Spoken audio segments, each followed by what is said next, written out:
মাথার উপর ঝুলে থাকা ছাদ, বেরিয়ে থাকা রড আর খসে পড়া পলেস্তারা, যে কোনো মুহূর্তে ঘটতে পারে বড় দুর্ঘটনা। ঝুঁকিপূর্ণ এমন ভবনেই চলছে সরকারি দাপ্তরিক কার্যক্রম। আতঙ্ক নিয়ে প্রতিদিন সেবা নিতে আসছে সাধারণ মানুষ, একই সঙ্গে জীবনের ঝুঁকি নিয়ে কাজ করছে কর্মকর্তা কর্মচারীরাও।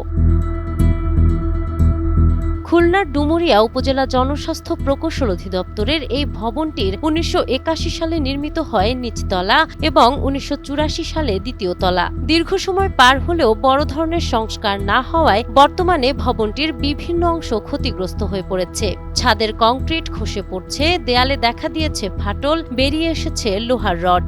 অফিস শুরু করার আগে প্রতিদিন ধুলা ময়লা পরিষ্কার করে কাজ শুরু করতে হয় কর্মচারীদের। প্রায় প্রতিদিন সকালে এসে পরিষ্কার করা লাগে। সারের টেবিল, আমাদের টেবিল, ফাইলপত্র, সুরকি, চুন সুরকি এসব খসে খসে পড়ে থাকে। এগুলো পরিষ্কার করে তারপরে অফিস চালু করতে হবে। ভবন প্রায় ভাঙাচোরা অবস্থা আছে।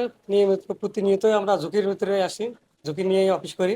আমাদের ঊর্ধ্বতন কর্তৃপক্ষকে আমরা জানানো হয়েছে, স্যারেরা বিভিন্নভাবে চিঠিপত্র দিয়েছে। আমরা আশাবাদী স্যারেরা খুব সহসায় আমাদের জন্য একটা ভালো ব্যবস্থা করবে। আমরা ঝুঁকিপূর্ণ অবস্থায় প্রতিনিয়ত অফিস করি, অফিসের কাজকর্মগুলো করি। আমাদের এখন একটা চাওয়া যে আমরা নতুন একটা ভবন চাচ্ছি। আমাদের উপরে স্যারেরা যদি এটা বিবেচনায় নেয় তাহলে আমাদের খুব ভালো হয়। আমরা যখন ভিতরে যাই তখন দেখি আসলে খুব ঝুঁকিপূর্ণ অবস্থা, এবং আমরা যখন যেতে খুব ভয় পাই। এখানে যারা আছে তারা খুবই ঝুঁকিপূর্ণ অবস্থা আছে।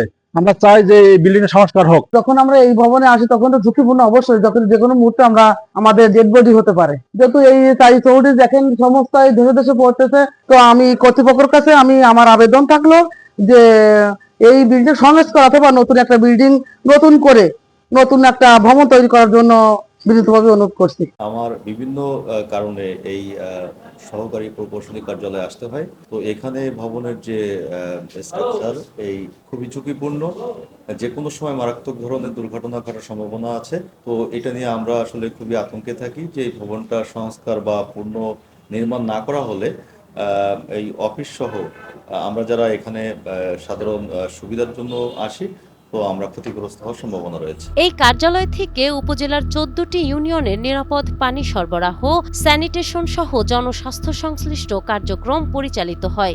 দপ্তরে কর্মরত ৭ জন কর্মকর্তা কর্মচারীর পাশাপাশি প্রতিদিন সেবা নিতে আসা মানুষও ঝুঁকির মধ্যে পড়ছে। এই জনস্বাস্থ্য প্রকৌশল যে অফিসগুলো উপজেলাতে অফিস সাধারণত আমরা যেটা শুনেছি বা ফাইলপত্র দেখে ১৯৮০ বা ৮৪ সালের মাঝামাঝি সময়ে অফিস নির্মিত।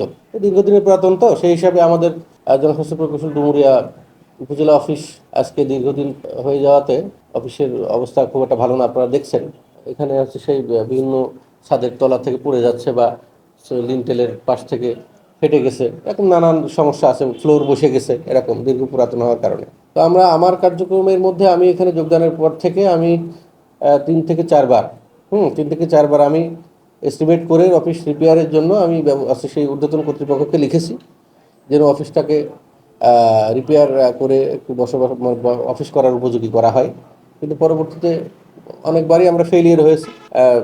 ঊর্ধ্বতন কর্তৃপক্ষ আমাদেরকে জানিয়েছেন যে এটা আর রিপেয়ার হবে না, এটা নতুন ভবনের জন্য প্রস্তাব তারা দিয়েছে। উপজেলা পরিষদ আমাদেরকে নতুন জায়গা হিসেবে বর্তমান যে কমপ্লেক্স ভবন, তার কমপ্লেক্স ভবনের পশ্চিম পাশের যে জায়গাটা আমাদেরকে অলরেডি দিয়েছেও।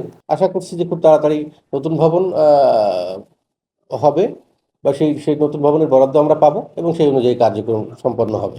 ভবন সংস্কার ও নতুন ভবন নির্মাণের জন্য একাধিকবার আবেদন করা হয়েছে, তবে এখনো মেলেনি কার্যকর সমাধান। দুর্ঘটনার আগে নিরাপদ কর্মপরিবেশ নিশ্চিতের দাবি জানিয়েছে সংশ্লিষ্টরা। নাহার বৃষ্টি, টাইমস টুডে।